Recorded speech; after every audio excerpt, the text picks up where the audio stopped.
I grabbed the sergeant to give cover. I could see him shooting at us. I could see the bullets coming in, and a whole stream of those bullets hit the ship. And 3 of them hit right in front of us.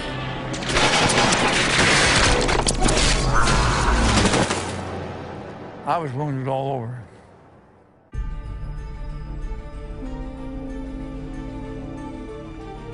In 1943, I visited the Brooklyn Navy Yard. The country at that time was going full war with building battleships, all types of ships for the Navy. They were coming off the ways all over our country in the Navy yards. And it was just, it made you feel, boy, the United States is powerful. That we're going to make a change in this war. We're going to win this war. And it was a few weeks later when I went down and enlisted.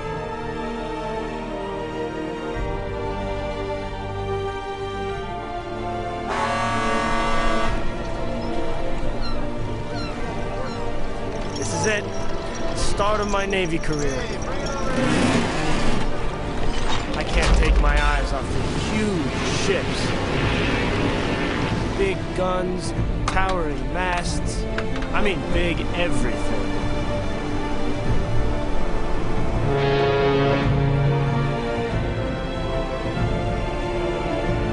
Queens, New York native Jack Yusen is finally getting his wish. He's going off to the war. Yusen was just 15 when the Japanese attacked Pearl Harbor. And though he wanted to sign up the next day, he was too young.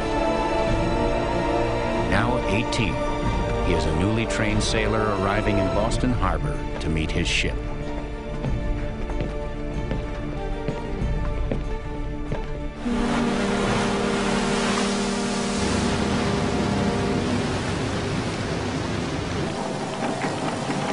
We pull up anchor at 0730. Even though I've only had 6 weeks of training, I feel calm, feel ready. Fine ship, fine crew. This is great. We are really going to sea. Yusen is assigned to the USS Samuel B. Roberts, a destroyer escort in the Atlantic Fleet. Their first mission is to provide protection for a convoy headed to North Africa. Their route will take them across waters where German U-boats have been hunting Allied ships for 4 years. Since the war started, over 3,000 Allied ships have been attacked. While much of the transatlantic route is patrolled by ground-based aircraft, a gap remains in the mid-Atlantic region where ships must rely on sub-hunting destroyer escorts like Yusen's.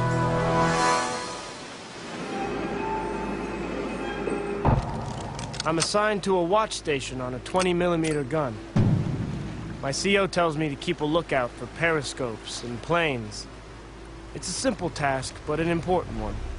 Just keep scanning. Eye on the sky, eye on the ocean. Eye on the sky, eye on the ocean.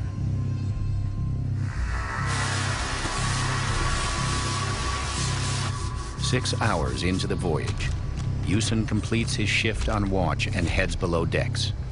The Samuel B. Roberts is only about 150 miles off the coast of Maine. Ready, 205, checking 206. 206, go off.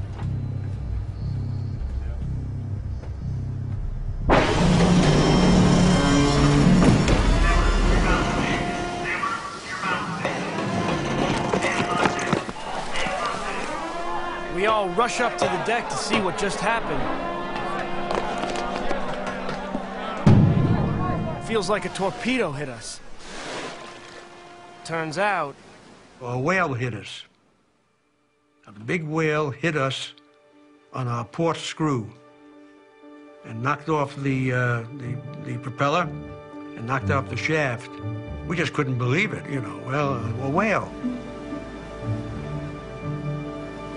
And we could only go on one engine. We couldn't can't keep up with the task force. So we get a signal from the carrier. They're ordering us back to Norfolk for repairs. I guess my first chance at sea will have to wait.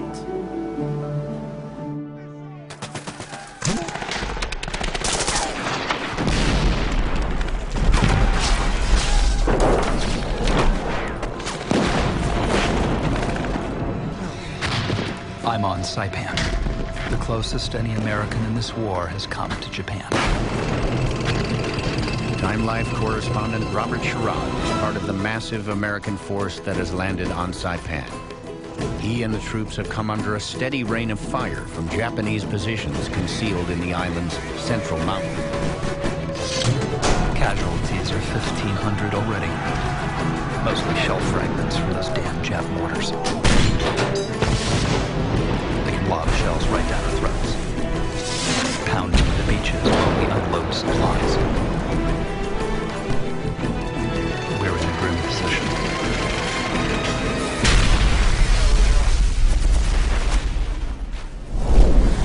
As Sherrod and the Marines struggle to make headway on land, 450 miles north in the Philippine Sea, a Japanese armada including 9 carriers armed with 430 warplanes steams toward Saipan.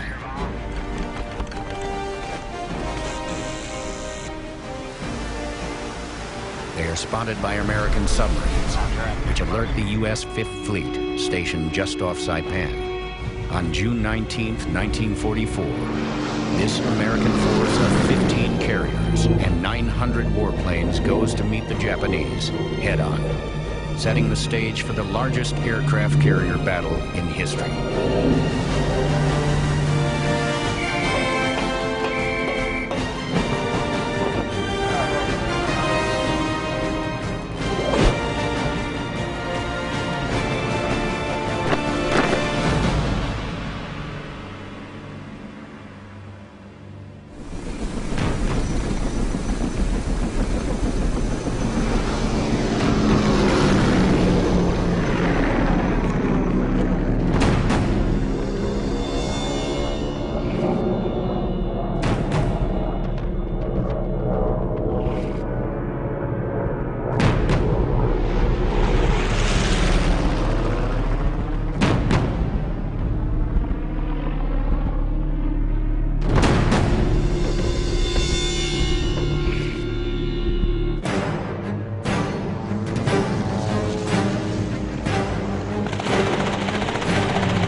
Fighter pilots nicknamed the lopsided engagement the Great Marianas Turkey Shoot.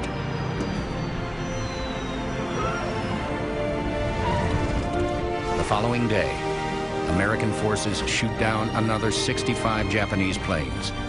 By the end of the battle, 3 Japanese carriers had been sunk.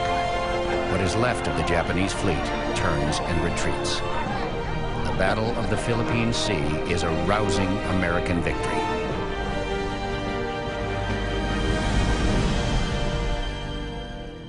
Back on Saipan, the Japanese defenders are under siege, with no relief in sight.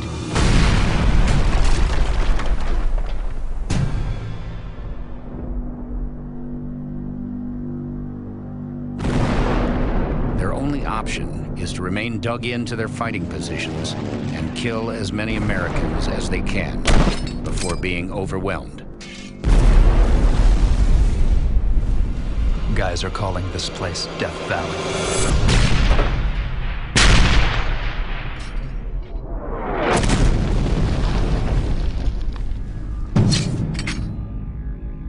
Robert Sherrod is with the 6th Marine Regiment. They have advanced inland to the base of Mount Tapachau at the center of the island. Above them, Japanese soldiers are burrowed into the rocky ridges, inflicting heavy casualties on the Americans in the valley below. Mortar shells splash down on the slopes. The Japs are up in the caves, fighting the way they like to fight, defensively, and killing as many of us as possible.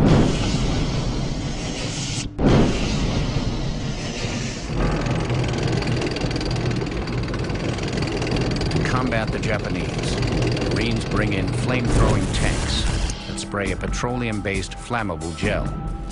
As the substance leaves the wand, it ignites, unleashing a scorching stream of molten